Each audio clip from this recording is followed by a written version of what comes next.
ஜெய் வாசவி. இன்று 6 மற்றும் 7வது ஸ்லோகம். பந்துராத்மாத்மனஸ்தஸ்ய ஏனாத்மைவாத்மனா ஜிதக அநாத்மனஸ்து சத்ருத்வே வர்த்தேதாத்மைவ சத்ருவத். தன்னைத்தான் வென்றவனுக்கு தன்னை உறவினன். ஆனால் தன்னை வெல்லாத ஆத்மா தனக்கே பகைவன் போல பகைமை சூழும். பந்தம் மனதையொட்டியது, முக்தியும் அவ்வாறே.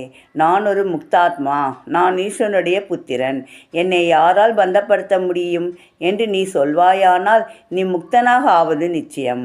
பாம்பினால் கடிக்கப்பட்டவன் விஷமில்லை என்று முழு நம்பிக்கையுடனும் மனோதிடனும் சொல்லக்கூடுமானால் அவனுக்கு விஷ உபத்திரவமே இராது. இது ராமகிருஷ்ணர் உபதேசம். தனக்குத்தானே நண்பன் ஆனவன் அடையும் நலங்களில் சிறந்தது யாது? விடை வருகிறது.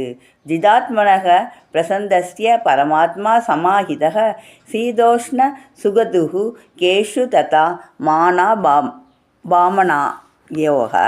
தன்னை வென்று மனந்தெளிந்தவனுக்கும் குளிர் வெப்பங்களிலும் இன்பத் துன்பங்களிலும் அங்கனமே புகழ்ச்சி இகழ்ச்சிகளிலும் பரமாத்மா தரிசனம் நிலைத்திருக்கும். விஷய சுகங்களில் சிறிதும் சம்பந்தப்படாத மனம் ஈஸ்வரனிடம் சென்று அவனிடம் ஒற்றுமை அடைகிறது.